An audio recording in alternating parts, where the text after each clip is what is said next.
Welcome to our broadcast today on Pockets of Excellence. And in this broadcast, we're going to focus on our new academy. I'm Dr. Pasquarello, superintendent. And I'm going to have the panel introduce themselves, a little bit about their background before we get through the entire interview. I think you'll be excited to hear about the things that are coming up for our students, particularly at the middle school in the 2014 year. I'll start with Dr. Glass, Deputy Superintendent. Hi, pleasure to be here. Deputy Superintendent of Schools, Bill Glass. My primary areas of responsibility are teaching and learning, and the small learning academies fall into that overall sphere of responsibility. Hi, Harry Rossbally. I'm the K-12 STEM Curriculum Administrator, and I oversee the Math and Science curriculum for the district. My name is Kara Casimiro. I'm the K-12 Humanities Curriculum Administrator for the district, and I oversee K-12 Social Studies and 6-12 Language Arts and Reading. Hi, I'm Christy Zelita. I'm the Associate Principal for Instruction at middle schools, and I work in both and soon to be 3 middle schools, helping with instruction and driving student achievement. The purpose of the academy, and has been for a few years, we have a structure at the elementary where we have one of our schools is a magnet school, focuses on a piece of curriculum, and it's by a lottery choice. But the purpose of it, as I said, it will be and is for parent choice. At the secondary level, the choices, parents do have choices, students have choices, 9 through 12, but the middle school, we really did not have choices up until 2 or 3 years ago, where we decided as a district to balance the enrollment between our Broadview Middle School and our Rogers Park Middle School was to have a selection process or a program that would draw students to one of the buildings that was subscribed with students, and that happened to be Rogers Park that had space. With that in mind, we created a STEM academy, science, technology, engineering, and mathematics. And at that time, it started in spring, and we opened up as a way of balancing instruction. But in fact, the strategic plan always was to create our own academy for STEM, or for that type of project-based education focusing on the science and mathematics, and with a theme approach to it. With our enrollment continuing to grow, we took advantage of a school that was closed a few years ago at Mill Ridge, our intermediate school, and through a referendum, the town decided to approve an expansion of a intermediate school, and it's been turned into a school for 600 middle school students. Therefore, we'll have 3 middle schools in Danbury. We'll have the Broadview School with vibrant programs, Rogers Park with a vibrant program. But we decided to take the STEM Academy, and instead of focusing 600 students at one setting, that we would split the academy. It would increase parent choice again, so we'd have the STEM Academy in one, and the other academy we explored through a series of surveys with parents. We looked at some possible models in fine arts, performing arts, and in global studies and national studies. In the end, we decided to focus on global studies. And then, since then, we have put together this proposal to the board, and that's what we're here to talk about today.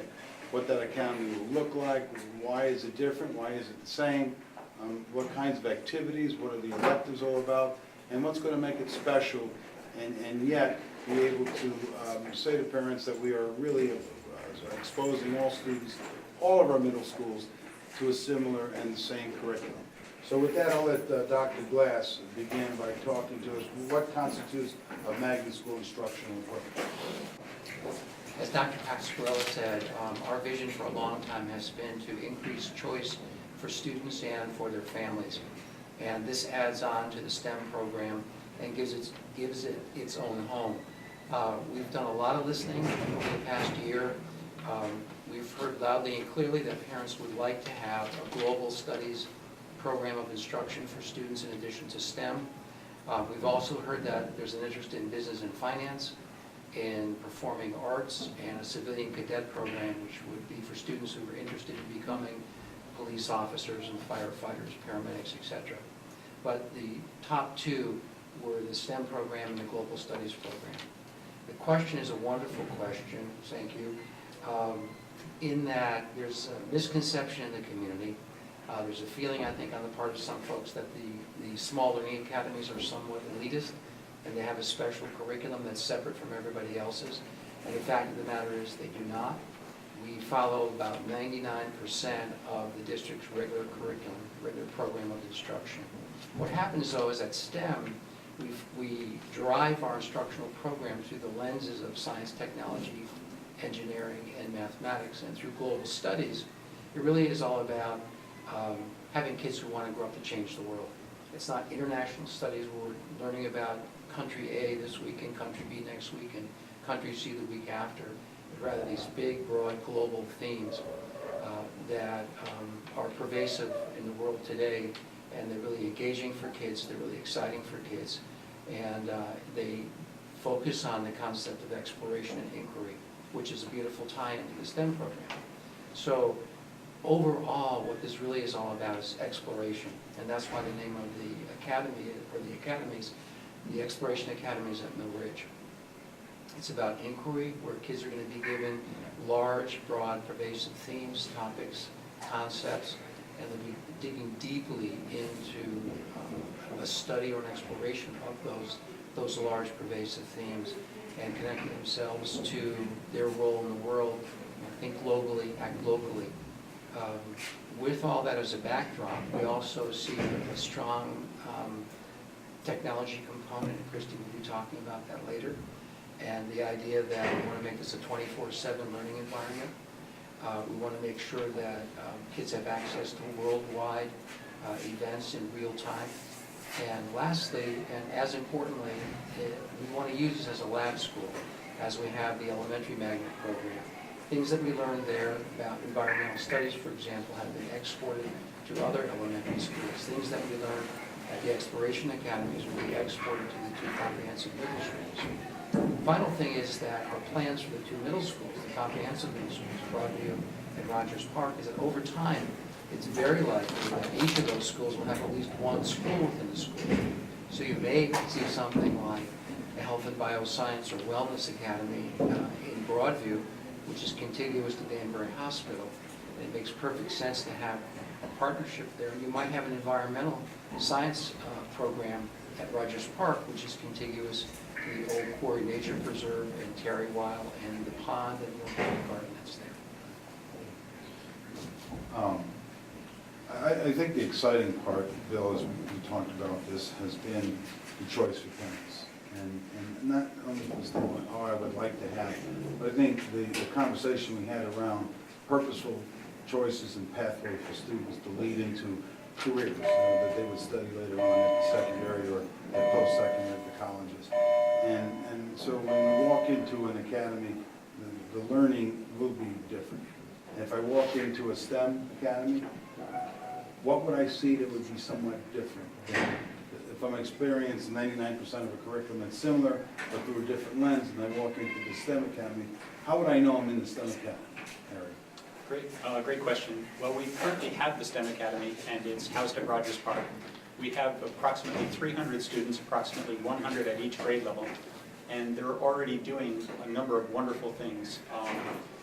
We have themes. The 6th grade theme is change.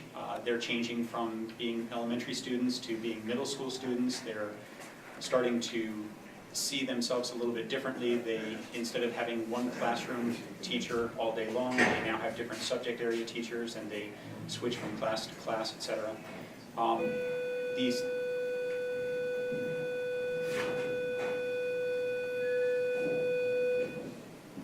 The 7th grade theme is choice, and we want the students to be very well aware of all the choices that they have, and that would include career choices. So we've made career selection a large part of that, and the projects that they do in class typically tie into, and what career would that involve, and how would you prepare for this sort of a career.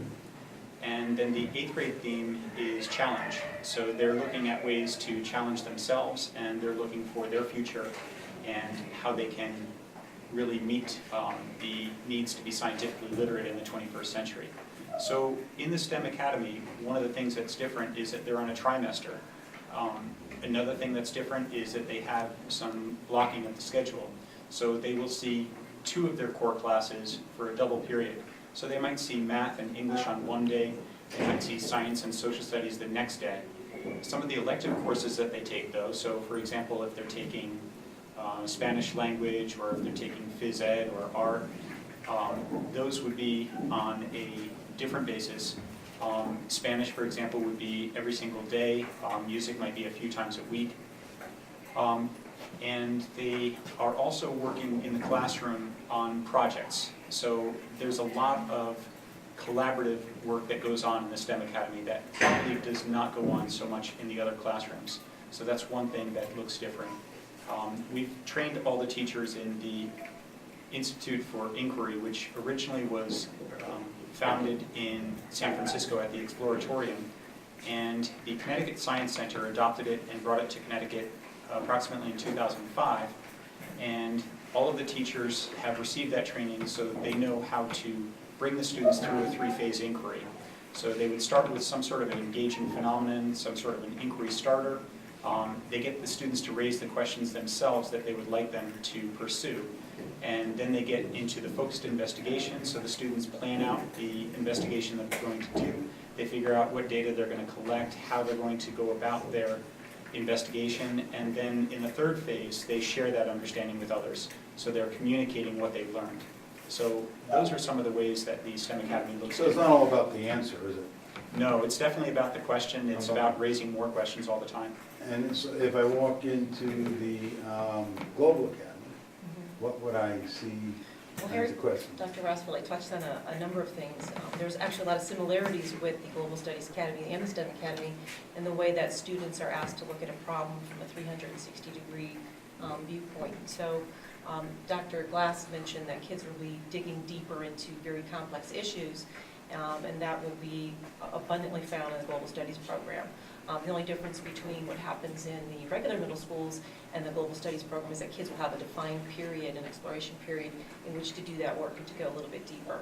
So while we bring up and touch upon current events issues in our normal social studies classes, the Global Studies Academy will offer kids an opportunity to learn how to not only be diplomatic in the way that they address some of these complex issues, but also learn the skills of debate, also learn to take action and how to access people in order to do that. Some of the issues that kids will be wrestling with are very, very dense and complex. Sometimes they're issues that have no solutions, like poverty and hunger, human rights, environmental issues that impact not just the United States, but are shared globally around the world. Looking at how we respond as U.S. citizens in that arena, and what we have within our capabilities to do to help solve some of those problems. One of the neat features that's going to be at the new academy will be a TV studio. So not only will kids be able to research these issues, but they'll be able to take action, create public service announcements, and be able to communicate with their peers to a greater audience on the things that they found that were important and need to be shared in the community.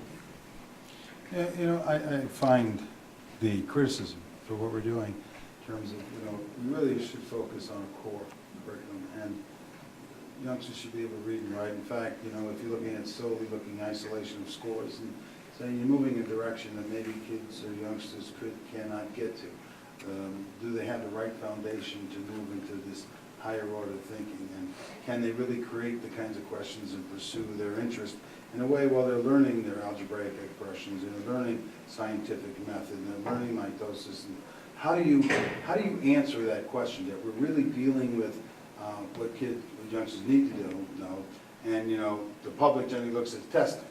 Well, great, how are we doing on this testing and that assessment piece? How do you reconcile the two intellectually and cognitively? I think in terms of what kids need to know, so we have this fixed body of information that all kids, whether they're in the DPS, regular broadview. DPS being? Danbury Public Schools. There you go. Danbury Public Schools are regular schools, which would be Rogers Park or Broadview, or whether they're in the new academy, there's a fixed body of curriculum that we know kids need to master in order to be successful. As far as wrestling with these other cognitive pieces, all kids should be engaged in that regardless. But what's going to be unique about the two academies, again, is that extra time and period where students will be able to wrestle with some of these big questions. The Socratic seminar will be used in global studies, where kids will take a topic, look at it from 360 degrees, or read a text related to that topic, and have a framework for discussion and dialogue. And so, as far as making meaning to the students, in that scenario, students are the ones that are generating the questions, and then going out to seek those answers. So there's a balance of both sort of student-centered inquiry and idea generation, and seeking out the answers that they are most concerned about, answers to the problems that they're most concerned about, while also mastering this other body of information that they're going to need to be successful in other areas as we move them through the different grade levels. So the Academy will offer students the opportunity to do both, but just to spend more time on that student-centered, project-based learning, collaborative discussions, Socratic seminar, inquiry, a lot of the kind of... And that's the lens we're going to be looking at the core curriculum. Absolutely. So as Dr. Glass mentioned, we're going to think locally and act locally. There's a number of people we talk to in industry, and we have these conversations, and they go abroad. And some of the things, one, they have an acquisition of language barriers, and in particular, they get into an Asian culture. Not only is there a language barrier, there are also cultural barriers that seem to intervene them doing business there. How are we going to be addressing that component of the study at the Academy and the Exploration Academy in terms of that? How are we going to handle that? So we're looking to offer 2 languages, Mandarin and Spanish. And to the Global Studies Academy, we're offering Mandarin or Spanish as their choice. We've chosen those 2 because these are 2 of the most highly spoken languages in the world. As you said, that we have a strong connection with China, with their second largest economy. They have rich culture that dates back over 5,000 years, and we're looking to make a bridge, the connection between what we're studying and what's going on around the world and this language. So they'll be offered Mandarin and also be offered Spanish, with 10% of the people living in the United States speaking or being Hispanic, and Spanish of 350 million native speakers in our country.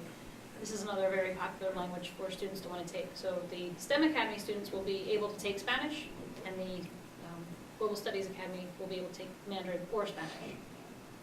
So okay, we're going to look at the cultural piece as well as the linguistic piece, right? So in combination. Within their language. And this will relate to the theme of study that's going on at the Academy. Sure. So some of what Christy just mentioned has a lot to do with also understanding the cultural interdependencies with countries. And so as students learn another language, they're also learning about the culture. It's, again, another 360 about the language, about and areas of study. And so it's not necessarily that kids are just going to have a language instruction, but understand how, in general, across the program, how language and our understanding of other cultures helps to build diplomatic solutions to some of these bigger problems that the kids will be wrestling with. And looking at it in terms of how we will approach the project-based learning technologically, what would we be doing at the Academy technologically that we'll be able to harness this and have the kids, have the youngsters have these experiences? What are we going to be doing there? So right now, the STEM group has 3 laptop carts for their 300 students. They also have an iPad cart, and they have a Chromebook cart. And each of these carts is 30 computers per cart. So they have closest to, while it's not a one-to-one, they have the closest to one-to-one in the district. And so these students are constantly using this, the technology that they have now in their classrooms, and we're looking to hopefully mimic that in the Global Studies Academy. In addition, Kara had mentioned the TV studio, and kind of incorporating this idea of being kind of like the BBC is in Europe. We would have them have the DBC, the Danbury Broadcast Corporation. And so the students would, in a studio like this, in one of the 2 engineering rooms that were created, is look into these big areas, poverty and hunger, and our responses to war. And so when students are doing this, they're going to be creating these almost like investigative reporters. And so they will be creating these shows to inform other people, and their students and the community at large. We're also looking for them to find some sister schools. So we have contacts in China or in India, and they can find a sister school that they can connect with. the mediascapes that, or be in the media center, the students can be in there talking with students from the other side of the globe. So we're looking for them to make these connections that are not just within our, within between STEM students and Global Studies Academy students, but within students that are across the world. We also have the bring your own device within, which is within the entire district, and we're looking to hopefully get students to bring in their own devices so that within any given class period, within any given subject area, students can really be interacting with technology as they would in the real world when they get out of DHS. And so we're looking to really kind of fuse that. STEM teachers have done a really nice job at that, and we're hoping to mimic that at the Global Studies Academy. Well, when students are studying it's not really separate, it's integrated in the work that they do. It's a tool being utilized. And I know in design of the academy, you were sitting down with the architect and the engineers, and we've created the environment for that kind of collaboration and using technology to create this Socratic seminar and to look what's going on globally and internalizing. Maybe you could talk about the kinds of electives that we're going to do, Harry, a little bit, and maybe how some of these stations would be utilized throughout the school to enhance that kind of collaboration and discussion. Sure. In terms of electives, this is one thing that sets the Exploration Academies apart, is that the Global Studies program is going to have the ability to take Mandarin. But in terms of the resources of the school, we're going to have these mediascapes that Christy started to describe. And a mediascape is something like a central table with 4 or 5 chairs around it, and then a large computer screen behind it and a webcam. And it allows you to teleconference or to meet virtually with someplace else. So they could be taking virtual field trips to another country, they could be taking virtual field trips to the Connecticut Science Center or the Maritime Center or one of the museums down in Washington, D.C. They could probably take part in an exploration of South Pole or Antarctica or the Arctic Circle. There's a lot that they could do with this, and as Kara was indicating as well with the global studies, we would like to have some sister schools. We would like to make some connections with other countries, and the kids could sit down with kids from Australia right across the table, looking through the computer and asking one another questions, finding out what are the local conditions like. Oh, we heard about this natural disaster. What's it really like on the ground? This is what we study here in Danbury. What do you study there? And it's really going to be a great opportunity. Also, as Kara was mentioning before about the exploration period, the STEM similarly has an exploration period, and right now they use that for a number of different activities. 6th grade is just starting into the Invention Convention, and that's something that we have in several, but not all of our elementary schools. And the students get to embrace technology and engineering, the TE part of STEM, and they get to be inventors. So we are really looking forward to this ability as well. As Christy mentioned, there are going to be 2 engineering rooms. So one of them will house the TV studio, and I can sort of envision that we would have a daily announcement program. Perhaps the students would be using a weather station at the school and reporting on the daily weather conditions. And then they can also archive things. So if, for example, a student in the 6th or 7th grade who has an Invention Convention project wants to make a 1 or 2 minute presentation, we can videotape that in the TV studio and we can archive that. Similarly, we can have somebody coming in from industry. Dr. Sal was indicating before that some of the local corporations are interested in partnering with us. So they come in, they talk about a career as an actuary, they talk about a career as an engineer, and we can archive those in the TV studio and we can use them at a later time. So these are some of the great things that we're going to have available to us. It strikes me that you can't do that in a 45-minute period. No, you can't. Really? How would you go about doing it? Well, the STEM school now is block schedule, as Harry had mentioned earlier. And What is a block schedule? Block schedule means that, so because they're kind of in a special situation where they're a school within a school, the typical 8-period day happens at Rogers Park. So every 45 minutes, the bell rings. And even within that school, they're blocking their classes. So if you are teaching a class and if you have a 1st and 2nd period class, those 2 periods are combined together and blocked to now have a 90-minute period. So throughout the day, as Harry mentioned, if they have math and science one day and then language arts and history or social studies the next day. Each of those classes is 90 minutes long. So you have double the time that you would in a 45-minute period class. So it's perfectly acceptable to think that students can do these hands-on, minds-on, project-based and problem-based learning activities to create a 1 to 2 minute, multiple kids create 1 to 2 minute PSA, public service announcement, or a career statement. So moving forward, when the STEM school moves out and adds on the Global Studies Academy, it will be a block schedule. The block schedule may look different than it does now because, like I said before, it's in an 8-period day. They may not have 8 full periods. So we're looking to, when the new principal is hired, to work with that person to come up with a viable plan to block them so that you have these large blocks of time. It also lends itself to having common times between the two academies. Kara mentioned some of the poverty and hunger. Or if they're working on poverty and hunger in the Global Science Academy or Global Studies Academy, and the STEM people are working on something with engineering, we may be able to find a way to bridge the two so they work on a project together. So that maybe it's a solution to finding clean water in a watershed for the students to pair up with the Global Studies Academy who are looking at poverty and hunger. So maybe the two groups can work together. And so with a block schedule, you have so much more time to work on these large projects. We also discussed the idea of a capstone project at the end. So as students move through and they learn various aspects of what STEM is all about or what global studies is all about, they're becoming increasingly independent from 6th grade to 8th grade. And the idea is to have a capstone, which is sort of an end of middle school culminating project.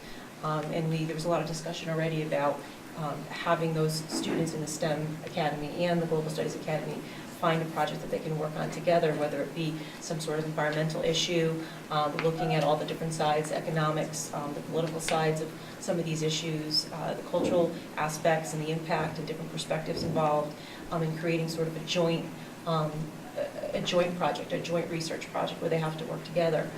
So there's social issues and then there's the social response to the problem.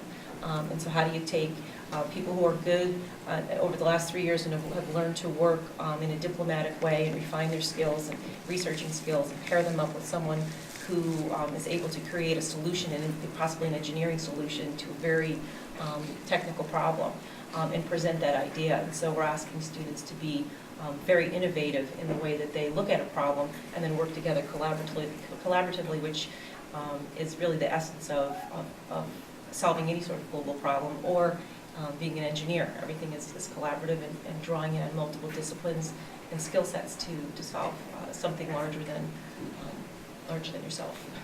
It's important to know, though, that we're also going to have some of the traditional electives available. So there's a large music room, so we can have the orchestra, we can have the chorus, choir. We're also able to have several art rooms, so that they can have art as an elective too. I think I was going to ask Bill to talk a little bit about that. Certainly the criticism that there's a lot of literature about STEM academies. It seems to be where folks are thinking we don't have enough engineers that are born and educated in the States, that we import all our engineers. I don't know the validity of that truthfully, but there is a perception of that. The other perception that's going out there is that, folks can engineer to put the physics, put it together and engineer it, but if it comes down to talking about it, they have difficulty communicating, and the Academy will give youngsters through broadcast the ability to do that, specialize the electives. But the art and the music in itself enhances the work. As the person in charge of curriculum, how would you see your role to make sure that it is integrated into the experiences of the youngsters? Sure. Another great question. I just want to go back for a bit. A couple of terms that were used, I want to make sure everybody understands them. We've been talking about the Socratic seminar and the concept behind this small learning academy of exploration. We talk a lot about I do, we do, you do, and the concept of gradual release. And we found through the research that it goes all the way back to Socrates, and the idea that they would sit around the square and they would talk through a problem. So as Karen mentioned, we may put this really thorny issue on the table that China is taking a large part of the market share, and is the United States still economically competitive? And if not, how do we partner with China? Do we partner with China? What's the best approach to take? And so we start as educators talking about this, but then rapidly get students engaged in a dialogue around these huge topics that we've talked about. And hopefully we start generating at least approaches toward possible solutions, at least local solutions that might be ramped up into global solutions, because the students today will be the diplomats of tomorrow, and the world is shrinking, as everybody knows, so the idea of being international and flavors, and simply by talking about technology automatically is a worldwide initiative. So the Socratic Seminar gives our kids a chance to really talk their way through these things and think at deep levels to try and problem solve. Second question that's asked frequently is why Chinese, why Mandarin Chinese? And we did a little survey and we asked people, which is the most frequently spoken language in the world? Is it English, is it Spanish, or is it Mandarin? Which one is spoken more often, rather? And most folks said, well, it's probably English, possibly Spanish coming in second, with Spanish possibly coming in second. In fact, it's Mandarin, it's Chinese. And so the idea of offering a language that's spoken more frequently than English worldwide seemed to be another appropriate choice. As soon as you get into things like that, like Mandarin Chinese, worldwide problems, Kara mentioned talking about the culture as well as the actions of a country, of a community, and what drives those actions, and the culture and the mores of that society drive, and the beliefs of that society drive those actions. And when you start looking a little bit more deeply, you realize the significant role that the arts play in establishing a culture. Just think about the Asian culture and Asian art, and how much of their culture revolves around art. So our vision goes back to the idea of having a very integrated academy where it's seamless in nature. As Harry said, we made arrangements for the arts to be accommodated. However, this is a small learning academy, it's choice, and so will we have a full-blown chorus and instrumental lessons and a band and general music? Probably not. We just don't have the student body, first of all, to drive that large band, and secondly, we don't have the space to do that. But for students that have a propensity toward the STEM areas or an interest in global studies, it's an option for them to go and focus on that, and we still will marry up, in a sense, the visual and performing arts with our instructional program so that they do have a rich educational experience, including the arts, but more likely than not, it'll be in a much more integrated way as opposed to somewhat of a segmented way in a traditional approach. You know, as superintendent, I'm just so excited about the activities for these selected, or fortunately selected students. And I'm thinking about those that didn't get it. And I know you mentioned that we want to export into the other schools, things that work well and work with other staff to incorporate the best practice into what they do. We talked about maybe having some choices at the other two buildings, very possibly. We're even thinking about strategically at the secondary level. If they can study Mandarin at the middle school, can they study at the high school? The answer is yes. Can they study Spanish? Yes, they can. Do they have technology to move into? So we have that. Having a comprehensive high school, we have all of that. But I think, I have 3 middle schools coming up, and I've got these youngsters coming up with their background here. And then I've got my other 2 middle schools different. So I worry about, that transition into high school. So I think the challenge we have is that we have this wonderful academy. We have time in the summer. We have time during after school. Do you see, in terms of our creation of the academy, exposing other teachers into it? Do you think the possibility of offering camps in there for those students that are not part of the academy to experience this special type of learning? Any thinking? They don't know about this question, by the way, so I'm just throwing it out there to you. What's your thinking about that? Those are all possibilities. I agree with what Dr. Glass said before about using this school as a lab school. In fact, the STEM Academy in the past 5 years in Rogers Park has pioneered some things that are now being used elsewhere in the district. So I would hope that the same would be true. So for example, if the media escapes prove to be really useful, we might put some of those elsewhere. And I also agree that we could have summer camps there, we could have teachers coming in. I think that it's a good opportunity to test out some new Now, instructional we've techniques. done some work with the university, have we not, in the area? We partnered with Maybe Westcon we want to quite talk a a bit. little bit about that, how they got into that one. Were they all STEM students or students that have interest? Who's experiencing that? So several years ago, we wrote a grant to NOAA, the National Oceanographic and Atmospheric Administration, and we were funded to have a camp for about 20 students for 2 weeks, and we looked at some of the opportunities that we had on the Westcon campus. They have a beautiful planetarium. They have a researcher who is world-renowned in herpetology, and she studies sea turtles, and so we tried to capitalize on all of these resources at Westcon. So we brought 20 of our middle school students on their campus. They got to see themselves as future college students. They actually put a tracking device on a sea turtle. It was released and they were able to watch it on a website for a number of months afterward. So they had some very exciting experiences, and it catches on like wildfire. Not every kid who has an initial interest in that winds up doing that as a career, but I still think that it's going to be very valuable for them to study something in a disciplined way and working collaboratively. I think it's going to build skills that they'll use in any career.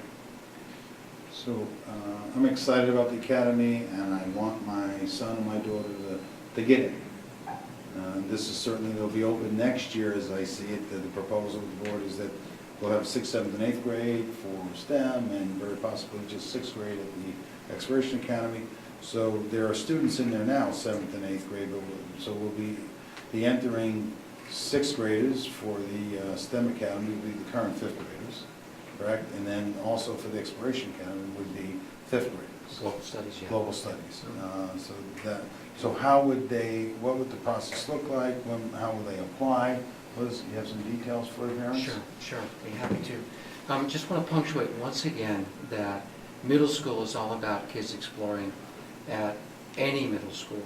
So if parents have a concern that this school is going to be something that's so unique and so special that it's going to totally eclipse the other 2 middle schools, that's inaccurate.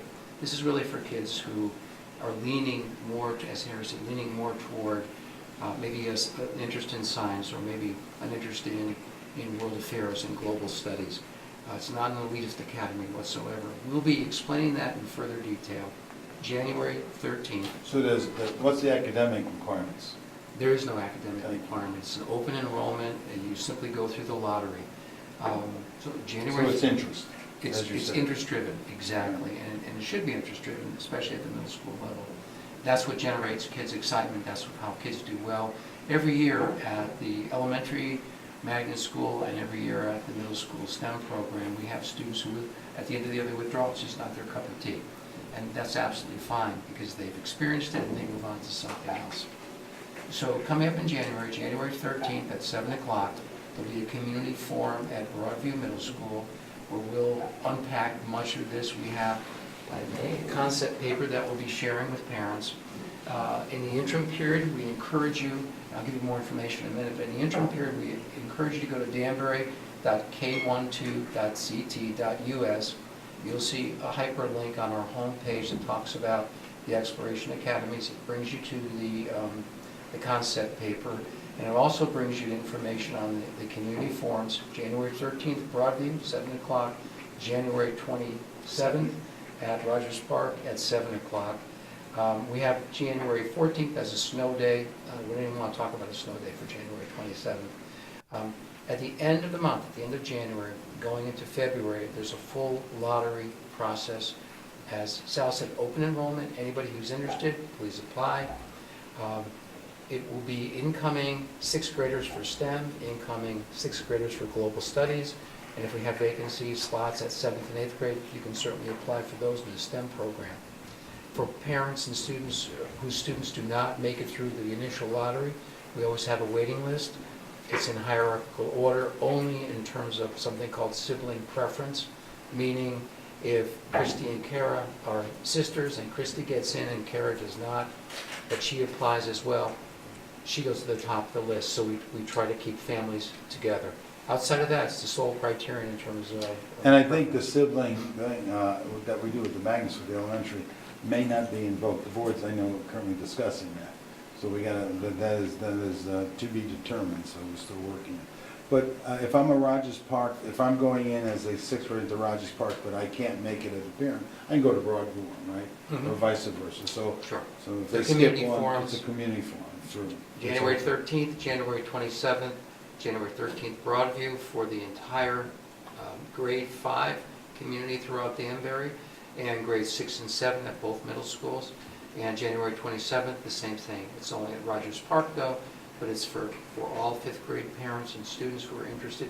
We'd love to have kids come, because sometimes kids will lean over to their mother or father or guardian and say, what about this? And so they'll come up with questions that we would never have thought of coming up with. The same thing with parents as well. Just before we come to closure on this, I do have to say, since we're on television, that I'm just so incredibly proud of my team right here. They've done yeoman work in helping to craft this wonderful vision.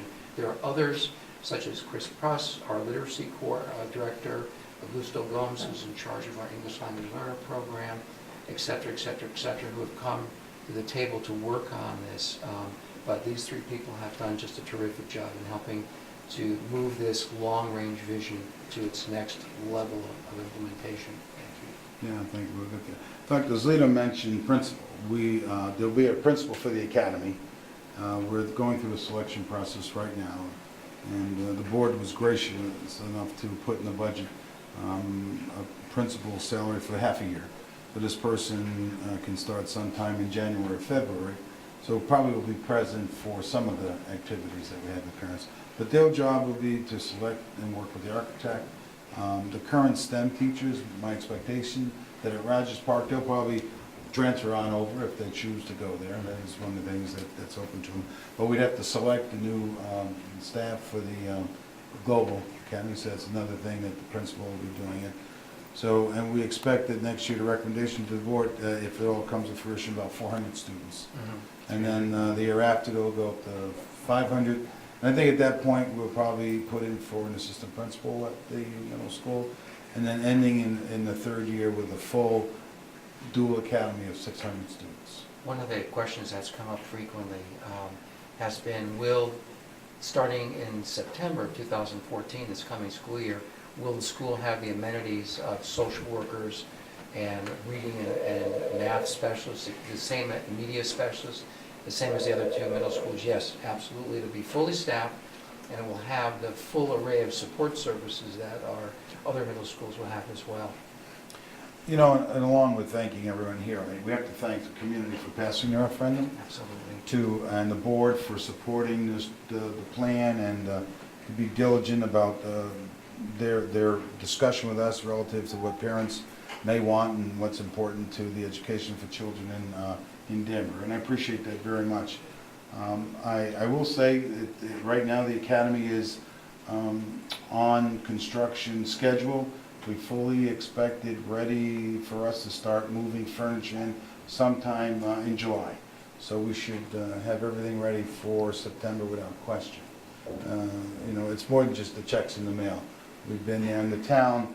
Tony Anarola and his staff from the town, they've been the construction managers. They've been watching it, and I have to thank them publicly for making sure that that's come to fruition. So with that, I invite you to, hopefully when we open up the academy, we'll invite the public and have them participate. If you have a child there, think about it, discuss it with them, come out to the community forum, see if it's the kind of thing that would benefit your child. You know, at that middle school, they don't need parents disengaging. They need someone that will have conversation with them and dialogue. And I can't express to you enough how important that dialogue would be with your teenager at this time. So I look forward to meeting you this fall there, and I wish you the best. Thank you.